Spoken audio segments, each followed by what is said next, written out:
Septua Sanguis,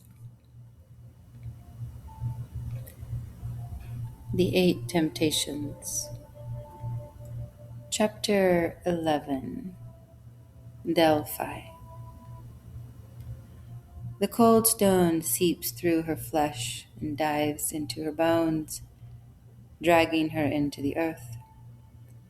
The darkness resting upon her eyelids only furthers her descent, causing her head to nod and weave until her chin settles upon her chest. The stone wall behind her bears the weight of her weariness, and she rests, truly rests, fully and deeply into the sunken chamber. It is strange, she thinks, that a windowless alcove could be an opening to whole new realms when it is scarcely larger than a burrow. The aditon, they call it, the holiest of holies, so holy that its translation is the place not to be entered. But sorrow has entered and been here before. She is one of the few to witness the receiving of oracles.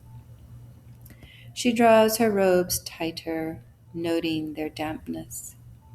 The chamber is moist from the mist rising out of a large fissure in the limestone floor.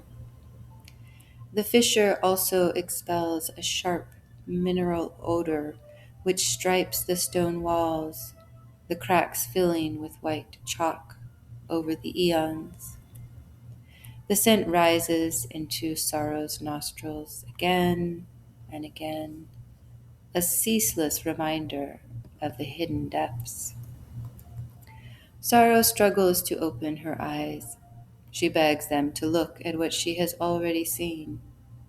The Pythia, seated upon her bronze tripod, suspended over the fissure, a gentle sway of her seat, the twirling and flicking of the laurel branch, dusting off old energy, inviting new. The ritual of the laurel branch reminds sorrow of her quill, its spirals of air spinning tiny vortices of energy into the timeless art of cleansing, clearing, crafting. Sorrow forces the tombstones of her eyes open. The priest is steadfast and immovable, meticulous in his watchfulness. His duty for the Pythia is beyond care. It is sacred, and he carefully monitors both her swaying and the omphalos. Such a strange object, the omphalos. Sorrow suspects it is vital, yet has not realized why. There is so little in this tiny chamber, everything exact and precise, here for its purpose and no other. So the omphalos must be the same, and while it has an obvious purpose, to channel steam, beyond that it seems decorative, just a fancy hive of glittering bees. And what it's made from, Sorrow isn't sure, but the shape is hived, and it's covered by a woolen web. Each juncture of the web is knotted with a gemstone, but not at random. The stones create a pattern across the hive with distinct geometries, all of them flickering in the torchlight. Every gem sparkles and dances, flashing the bright eyes of a bee and the colorful wings. Sorrow watches the bees. They lull her until she fights no more. Her body slumps against the wall and her eyelids close. This marks another downward pull, deeper onto a path Sorrow knows, yet has never walked. She can't have walked a path that has never lived. A thread just barely alive, a web only now being spun, and yet, somehow, sorrow knows her path, knows her way, for this is the way of the Pythia. Sound rises from the depths, just as the Pythia continues their joint descent, this one through sound. But the Pythia does not hum or sing or even search for notes. She is simply a vessel of sound. Sound emanates from her mouth, her throat, her chest, her abdomen. Every part of her vibrates. She is sound. Then the bees, they too sound. They add their buzzing, their winged harmonics, rising and falling until triads become elevated sixths. After a few moments, or maybe hours, the stone chamber also sounds. It ripples and rings with tones, new ones, moving in all directions, overlapping, interlapping, canceling, releasing, creating sets of radial waves until they release into silence, delineating sound into story.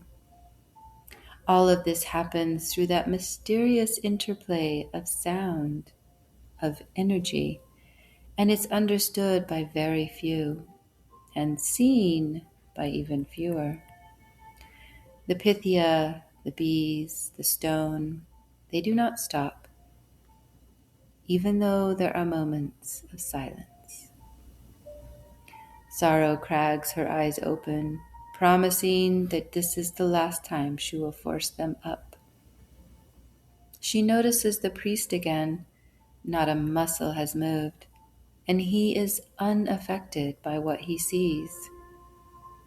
The Pythia sways, the bee's hive, sorrow empties. She tumbles into the silence, into the sound, the weighted marking of time. She flows through the depths of the chamber until steam becomes water and heat becomes a blossoming vision within her mind. The vision reveals itself slowly, and what she sees is herself. She is walking up a mountain, this mountain, and she didn't have to walk, she chose to walk.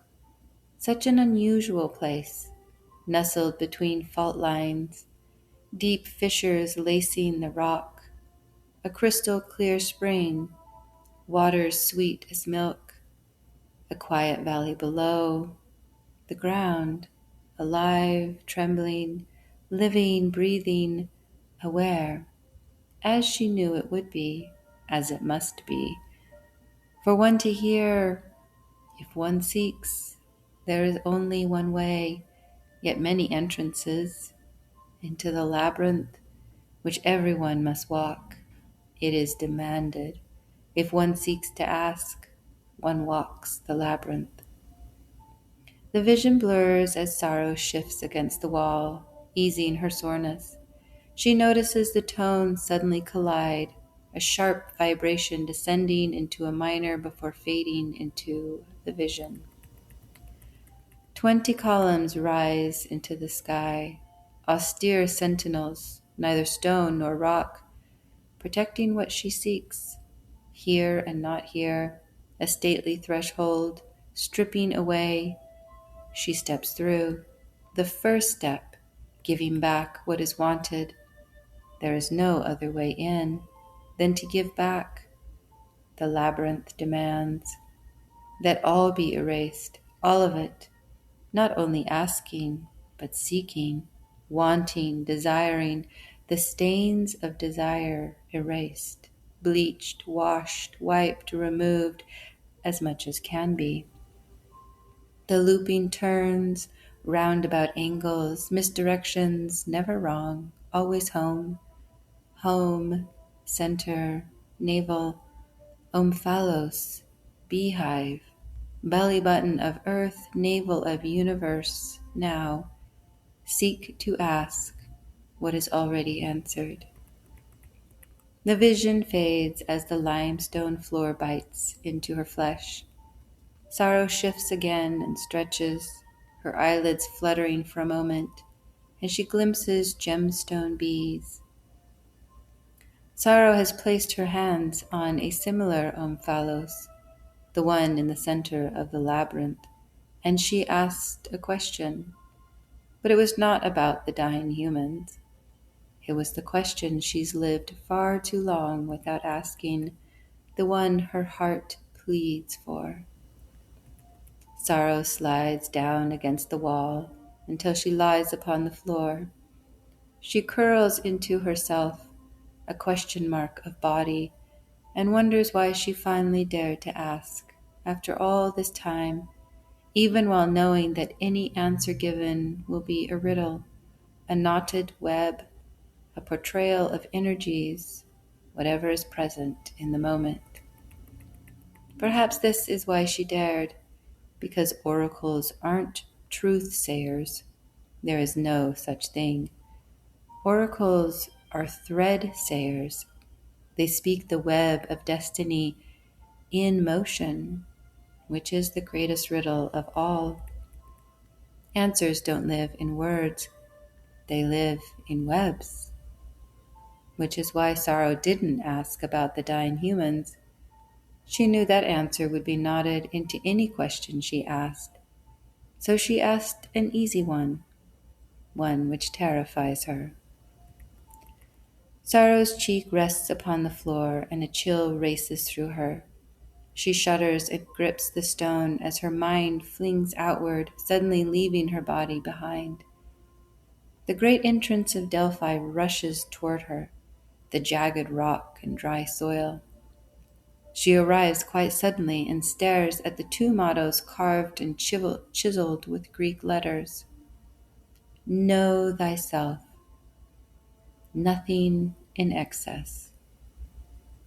Sorrow doesn't understand why these mottos are offered to her. She's seen them numerous times and considered them many more. Why this when there is so much to know? A whisper comes from within, a reminding voice, a remembering time, from before, from beyond.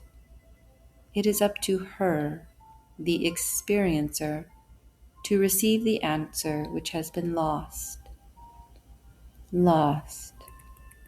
Sorrow stares at the mountain of rock called Delphi. Lost. As though every question asked is already answered. She feels destiny's web tighten around her, a yank, a pull, a tug, a definite, defined.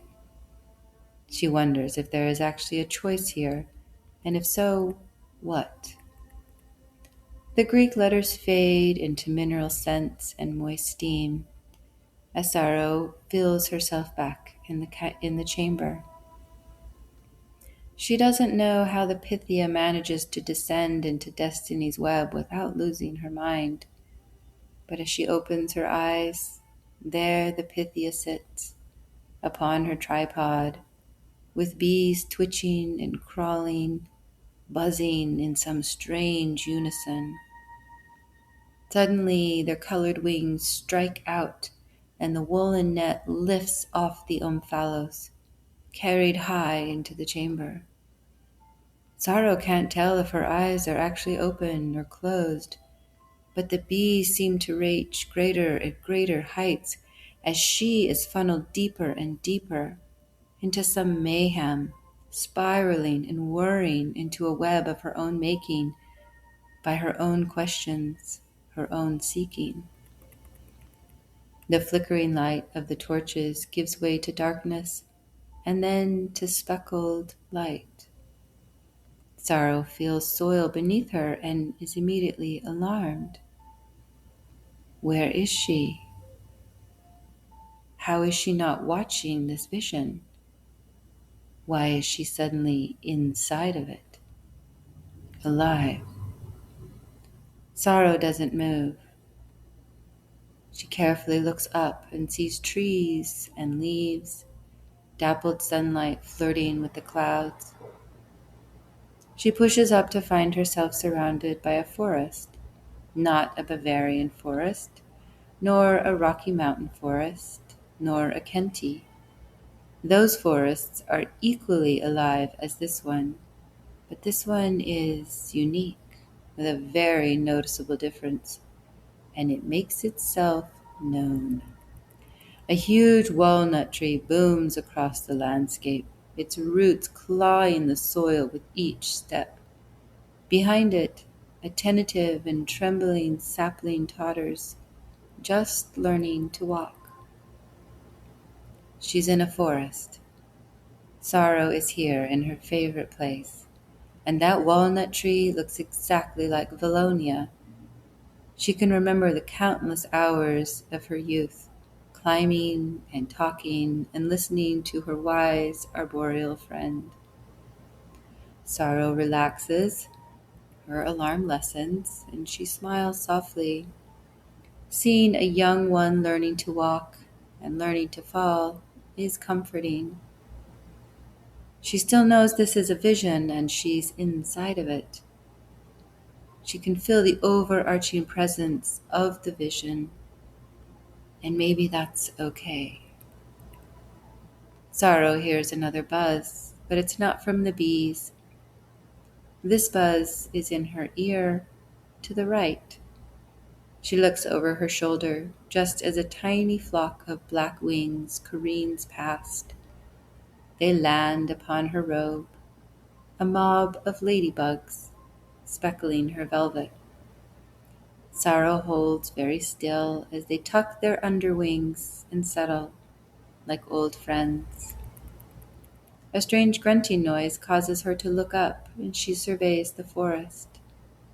There is a clearing some ways off, but before walking she considers the ladybugs. Then, very carefully, she walks to the clearing. The sun beats down on a woman, straight and true.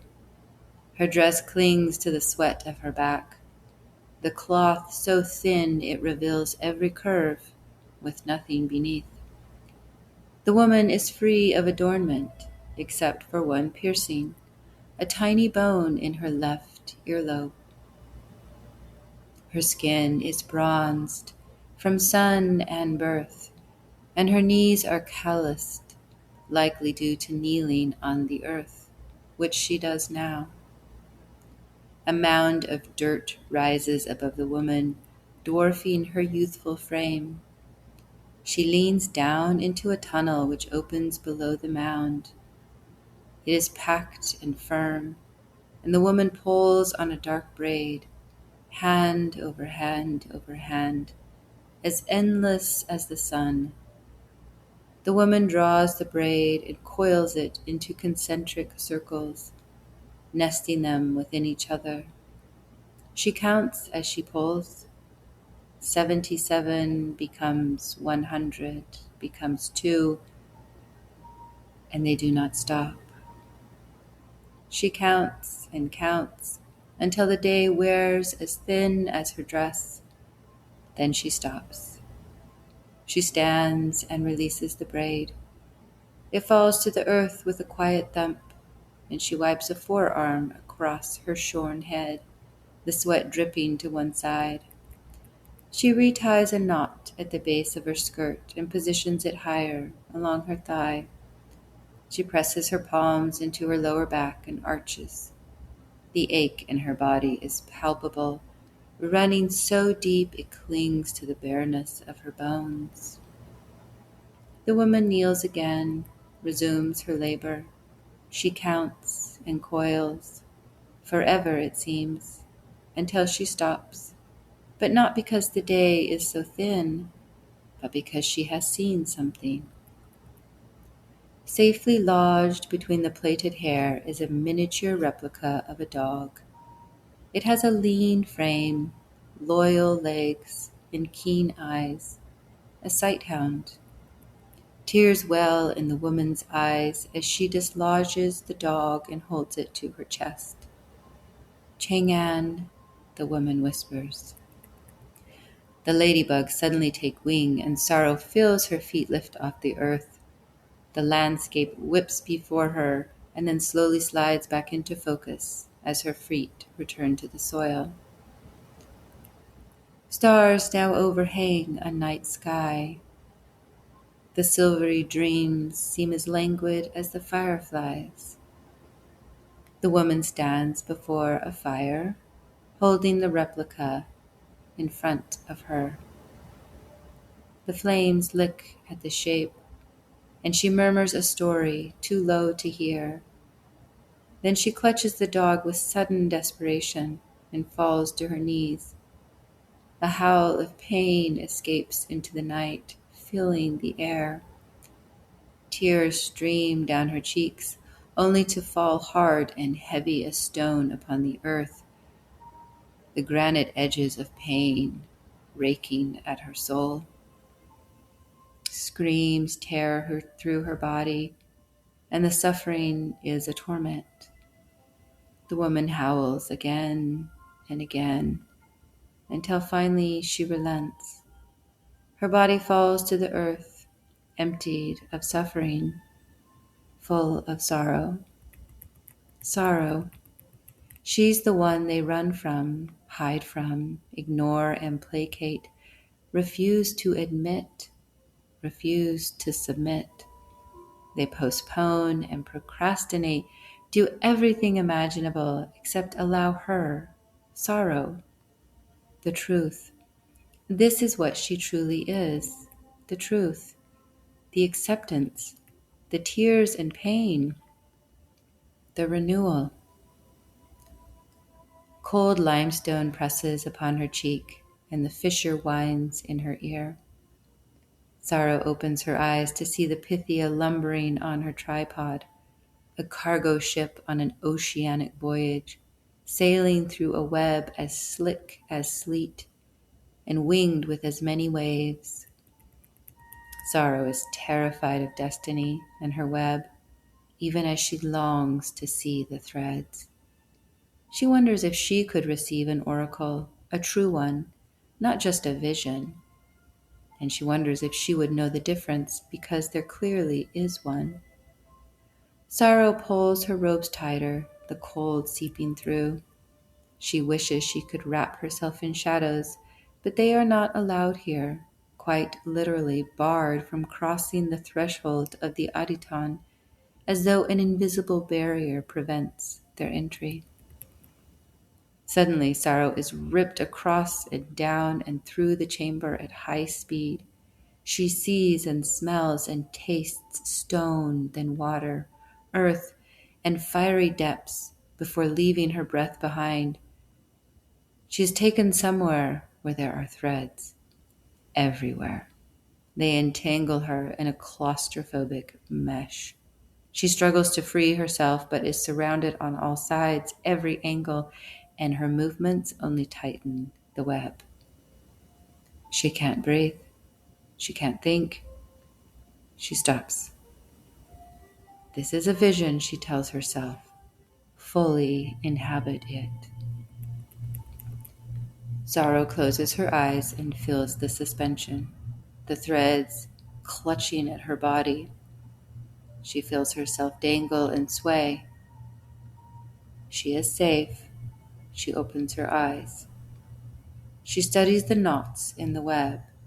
Each one is tied with a stone, so similar to the Aditon. And now she knows she's part of it. She is here. She is part of a living, breathing omphalos, a hive of cosmic proportions, a web that she cannot imagine. She is dwarfed by the enormity surrounding her, one tiny knot in a web of infinity, and every one of her movements causes the web to jerk and rise, twist and yank, tighten and constrict, or worse, some movements cause it to loosen and she falls. Not all the way. She's always entangled. Sorrow grabs for her shadows, but only clings to herself. She swears she heard a laugh when she tried.